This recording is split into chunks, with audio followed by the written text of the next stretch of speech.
بسم اللہ الرحمن الرحیم۔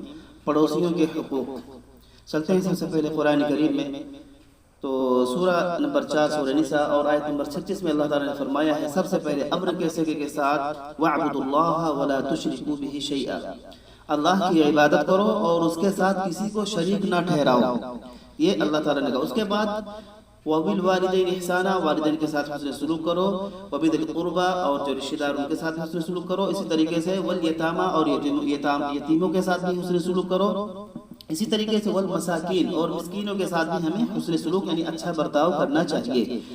اصل مقصد کیا ہے؟ وَالْجَارِ ذِي الْقُرْبَى وَالْجَارِ الْجُنُبِ وَالصَّاحِبِ بِالْجَنبِ، یہ 3 قسمیں ہیں پڑوسیوں کی، اس کے بارے میں اللہ تعالیٰ نے بتایا ہے۔ تو سب سے پہلی قسم کیا ہے؟ ایسا پڑوسی کی جو رشتہ دار ہو، ایسا پڑوسی نمبر 2 جو رشتہ دار نہ ہو، اور ساتھی جو پہلو میں بیٹھنے والا ہو، پہلو میں بیٹھنے والا ساتھی یہ بھی پڑوسیوں کے حق میں آتا ہے۔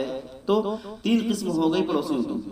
ایسا پڑوسی جو رشتہ دار ہو اس کے ساتھ بھی حسن سلوک کرنا ہی کرنا ہے، اگر ایسا پڑوسی ہو جو رشتہ دار نہیں ہے تو اس کے ساتھ بھی حسن سلوک کرنا ہے، اچھا برتاؤ کرنا ہے۔ اسی طریقے سے جو پہلو میں بیٹھنے والا ساتھی ہے اس کے ساتھ بھی حسن سلوک کرنا ہے، جیسے آپ کا ساتھی دوست ہو سکتا ہے، آپ کے ساتھ میں کام کرنے والا ہو سکتا ہے، آپ کی بیوی ہو سکتی ہے، اسی طریقے سے علم دین حاصل کرنے والے طلاب اور طالب علم بھی ہو سکتے ہیں، وہ صاحب الجنب کے درجے میں۔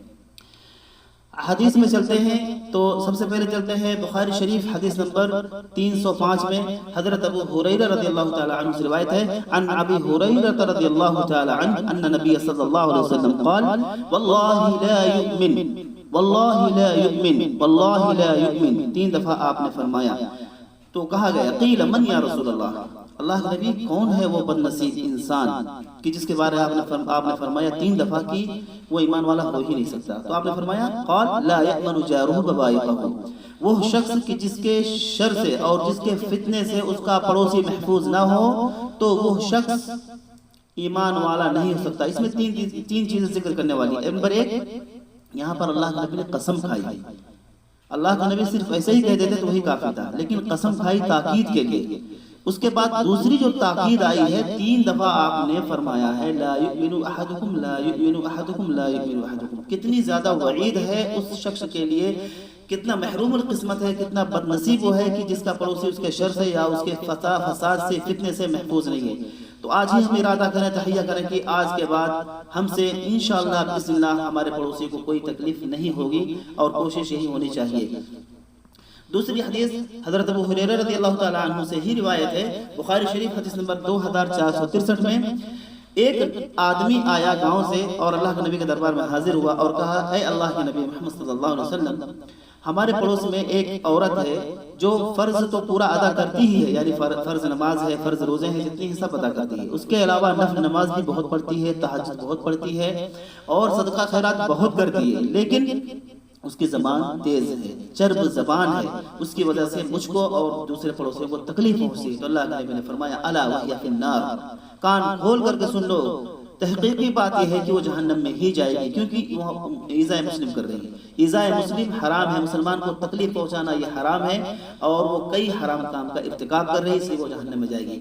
اسی آدمی نے کہا اللہ کے نبی دوسری عورت بھی وہاں ہمارے پڑوس میں ہے، وہ بمشکل فرض کو ادا کر پاتی ہے، فرض نماز ہے، فرض روزے ہیں، اور مشکل سے پنیر کا ایک ٹکڑا جو ہے وہ صدقہ کر پاتی ہے۔ تو اللہ کے نبی نے فرمایا، لیکن اس کو یہ بتایا کہ اس کی زبان سے دوسرے کو تکلیف نہیں پہنچتی ہے، تو اس وقت اللہ کے نبی نے فرمایا الا وہی فی الجنہ، کان کھول کر کے سن لو کہ وہ جنت میں جائے گی۔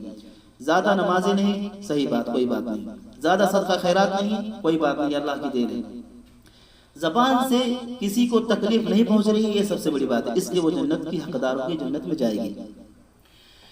احادیث کا ذخیرہ بھرا پڑا ہے میرے بھائیوں بتانے کے لیے، لیکن میں چند احادیث کو بتاتا ہوں جو پڑوسیوں کے حق میں ہے، پڑوسیوں کے بارے میں ہے، غور سے سنیں۔ نمبر 1، پڑوسی کو تکلیف دینے والا مومن نہیں ہو سکتا، بخاری شریف حدیث نمبر 6016۔ اللہ تعالیٰ اور قیامت کے دن پر جو ایمان رکھنے والا شخص ہے وہ پڑوسی کی تکریم اور عزت کرے، یہ اللہ کے نبی کا ارشاد ہے، بخاری شریف حدیث نمبر 6018۔ اسی طریقے سے اللہ تعالیٰ اور قیامت کے دن پر، یوم آخرت پر جو ایمان رکھتا ہے وہ پڑوسی کو تکلیف نہ دے۔ اسی طریقے سے دوسری حدیث میں ہے کہ پڑوسی کے ساتھ اچھا برتاؤ، بہت ہی اہم بات اللہ کے نبی نے بتائی ہے، پڑوسی کے ساتھ اچھا برتاؤ یہ اللہ اور اس کے رسول کی محبت کا ذریعہ ہے، اور اللہ اس کے رسول کی اگر محبت ہمیں مل جائے تو ہمیں ہماری دنیا بھی جنت ہے اور آخرت و جنت ہے ہی۔ اسی طریقے سے بخاری شریف کی حدیث نمبر 6014 میں آیا ہے کہ جبرائیل علیہ السلام اللہ کے نبی کے پاس بار بار آتے تھے اور پڑوسیوں کے حق کے بارے میں بہت زیادہ وصیت کرتے تھے، بہت زیادہ، تو جس سے اللہ کے نبی کو یہ خدشہ ہوا اور اللہ کے نبی اس تزلزل میں پڑ گئے کہ ہو سکتا ہے کہ وراثت میں بھی اب پڑوسی کے حق کو متعین کر دیا جائے۔ بہت ساری احادیث ہیں، ایک حدیث میں اور بیان کروں گا کہ جو معیار ہے ہم سب کے لیے، ہم سب کے جنت میں جانے کا معیار ہے، اللہ کے نبی نے کیا فرمایا کہ اچھا وہ شخص ہے جسے پڑوسی اچھا کہیں، اور برا وہ شخص ہے جسے پڑوسی برا کہیں۔ ترمذی شریف کی روایت ہے جس نمبر 1327۔ غور سے سننے والی بات ہے، دل پر لینے والی بات ہے کہ اگر پڑوسی ہمارا ہم کو صحیح کہہ رہا تو ہم صحیح ہیں، ورنہ ہم صحیح نہیں ہیں۔ باہر ہم کتنے بھی اخلاق مند ہوں، کتنے بھی نرم دل ہوں، لوگوں کو تکلیف نہ پہنچاتے ہوں، یہ کوئی معیار نہیں۔ معیار کیا ہے؟ پڑوسی۔ تو اس لیے ہم اپنے پڑوسیوں کا خیال رکھیں۔ ایک اور میں بات بتانا چاہتا ہوں، حضرت عمر رضی اللہ تعالیٰ عنہ اپنے زمانے میں جب خلیفہ تھے تو ایک لسٹ بنایا کرتے تھے اپنے پڑوسیوں کی کہ کس کے پاس خادم ہے، کس کے پاس خادم نہیں ہے، کون اکیلا ہے، کون ضرورت مند ہے، تو اس کے حساب سے جا کر کے اس کی ضرورت کو پورا کرتے تھے۔ دوسری حدیث میں آیا ہے کہ وہ شخص ایمان والا ہو ہی نہیں سکتا کہ جو بھر پیٹ خود کھانا کھاتا ہو اور اس کا پڑوسی خالی پیٹ سو جاتا ہو۔ تو اس لیے ہم اپنے پڑوسیوں کا خیال رکھیں۔ اللہ تعالیٰ سے دعا ہے کہ اللہ تعالیٰ ہم سب کو کما حق ہو اپنے پڑوسیوں کے حقوق کو ادا کرنے والا بنا دے۔ آمین۔ وما علینا الا البلاغ المبین۔